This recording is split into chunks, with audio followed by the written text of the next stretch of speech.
Thank you and I am back. अब मैं चलता हूँ कि अगर आप एक एक्टर बनना चाहते हैं, उसके लिए मैं तकरीबन 20 मेरे पास फॉर्मूले हैं जो मैं आपको आज देना चाहता हूँ। प्रोग्राम लंबा ना हो जाए इसलिए शायद मैं आपको 20 ना बता पाऊँ, क्योंकि एक एक पॉइंट को मैं आपको बहुत अच्छी तरह से एक्सप्लेन करना चाहता हूँ। पहले ये बता दूँ, अगर आप एक्टर बनना चाहते हैं और फिल्मों में काम करना चाहते हैं, सबसे बड़ी चीज़ जो है आपको रियलाइज़ करना पड़ेगा कि ये बिजनेस जो है एक्टिंग की, ये इजी नहीं है। It's not an easy path for any actor. आपको रिजेक्शंस के लिए रेडी होना पड़ेगा। जब आप काम ढूंढते हैं, ऑडिशंस के लिए जाते हैं, वहाँ पे आपके बराबर और भी एक्टर्स हैं। आप शायद सोचते होंगे कि मैं सबसे बड़ा एक्टर हूँ, लेकिन कभी कभी एक्टिंग एक तरफ रह जाती है, लेकिन आपका जो मुखड़ा है वो उनको पसंद आ जाता है। चाहे आप उस ऑडिशन में ठीक तरह से अपने डायलॉग बोल सकेंगे ना, लेकिन फेशियल एक्सप्रेशंस जो थे आपको बहुत बढ़िया थे, तो आप एक्सेप्ट हो जाते हैं। तो फिर से मैं बता दूं कि एक्टिंग का रास्ता जो है वो कांटों भरा है। नंबर 2 कि इसमें बहुत से द्वार आपके मुंह पर बंद कर दिए जाते हैं। रिजेक्शन बहुत है इसमें। तो एक तरह का इंसान को थोड़ा जो चमड़ी है वो गैंडे जैसी होनी चाहिए। आपका दिल मजबूत होना चाहिए, स्ट्रांग होना चाहिए कि भाई ऐसी रिजेक्शंस आती हैं, सबको आती हैं, चाहे कोई भी कलाकार है। दूसरा ये है, 2 पॉइंट हो गया। अब तीसरा पॉइंट ये है कि आप अच्छी तरह सोच लें। एक्टिंग में जाने से पहले अपने दोस्तों से, अपने भाइयों से, बहनों से, आपके पेरेंट्स से, इसमें शुरू में आपके बहुत पैसे खर्च होते हैं without any income coming back to you. आपके जेब में पैसा नहीं आएगा शुरू में, लेकिन उसमें से जाएगा बहुत। ठीक है, तो उस वक्त आपको फाइनेंशियल सपोर्ट चाहिए। अगर आप घर वालों से पैसा मांगते हैं और आपके फाइनेंशियल हालात आपके परिवार के इतने अच्छे नहीं हैं, तो कितनी देर वो अपनी जेब से आपका ये खर्च भरने के लिए रेडी हैं, वो आप सबसे पहले उनसे ये तय कर लीजिए। परिवार में सबको ये मालूम होना चाहिए कि आप किस मंजिल की तरफ रवाना हो रहे हैं, और उसका नतीजा जो है, सोने का जो कलश है वो बहुत दूर पड़ा है। इसलिए, और उसके बाद एक और पॉइंट है, वो ये है कि आप कैसा रोल करना चाहते हैं। आप किस तरह के रोल पसंद करते हैं, किस तरह की पर्सनैलिटी है आपकी, किस तरह की आवाज़ है आपकी। अब एग्जाम्पल मैं दे देता हूँ कि मैं जितने रोल करता हूँ, मैं अभी तक रोमांटिक रोल मैंने नहीं किया, और ना ही मैंने कॉमेडी के रोल किए हैं, क्योंकि मेरे चेहरे की दिख, अपीयरेंस, आवाज़ जैसे एम्फसाइज करता हूँ, ये मेरा कैरेक्टर है, या बोलने, हंसने, डायलॉग्स का ढंग जो है।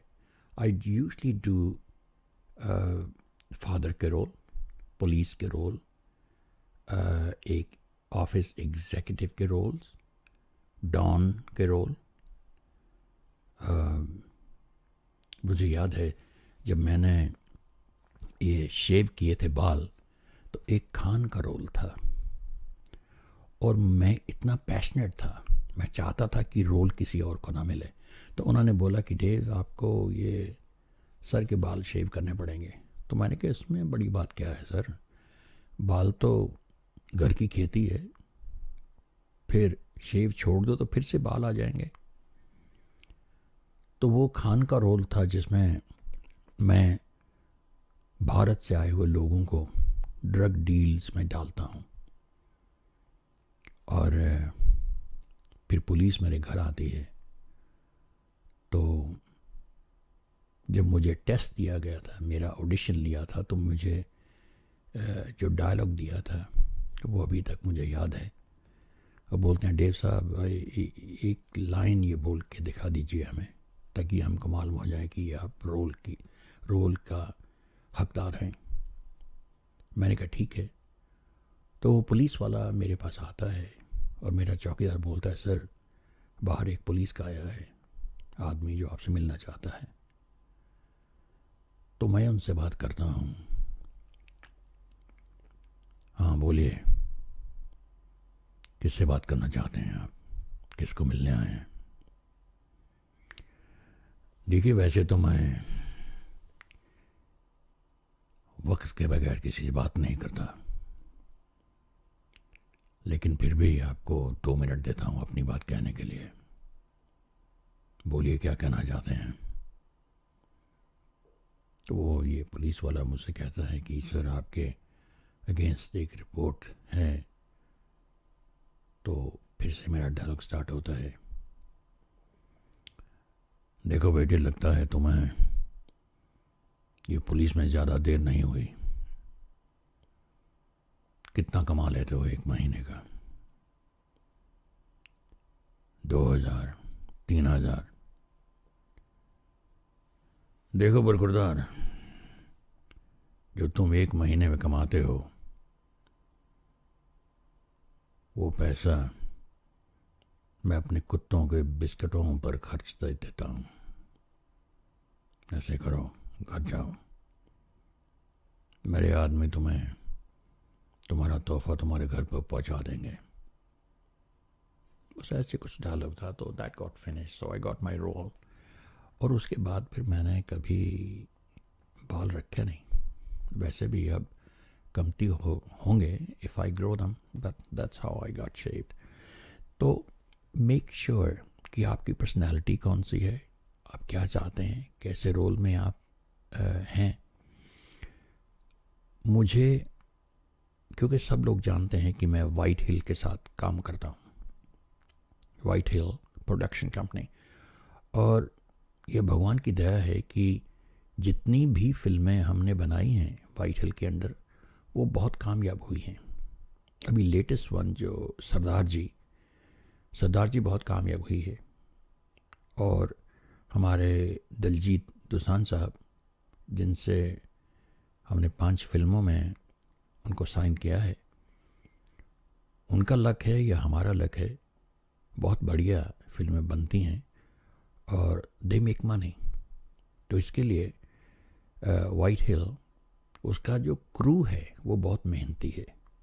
और ये मैं बात खुद जानता हूँ कि क्योंकि मैं हर फिल्म में प्रोडक्शन मैनेजर होता हूँ, तो दे हैव डन वेल। तो इसलिए मुझे मेरे फेसबुक जो है मेरा डिविंडर, DEVINDER, और बीच में मैं डेव डालता हूँ, DAVE, और डिलन, सो डिविंडर डेव डिलन, DILLON। तो उस पर लोग एवरेज है तकरीबन 4 या 5 लोग हमेशा ये पूछते रहते हैं कि भाई अगली फिल्म कब आएगी और हमें चांस दो, हमें मौका दीजिए। उसमें स्टोरी लिखने वाले भी होते हैं, लिरिक्स लिखने वाले भी होते हैं, एक्टर्स भी होते हैं और एक्ट्रेसेस भी होती हैं। उनके दिलों में या उनके दिमाग में ये है कि मैं एक्ट्रेस हूँ। तो यही बात है मैं उनको बोलता हूँ जो मैंने अभी आपको बोली है, कि ये बहुत ज़रूरी है कि आप फिल्मों में आने से पहले कुछ असलियत जान लें ताकि आपका ये सफ़र थोड़ा इजी हो सके। और पॉइंट्स लेकर मैं अभी आ रहा हूँ. फिर से गला सूख गया. And I'll have some water. So don't go away. We still have 2 more episodes to cover. Thank you for watching. You're watching Community Podcasting by Devinder Dhillon. I'll be right back. Thank you.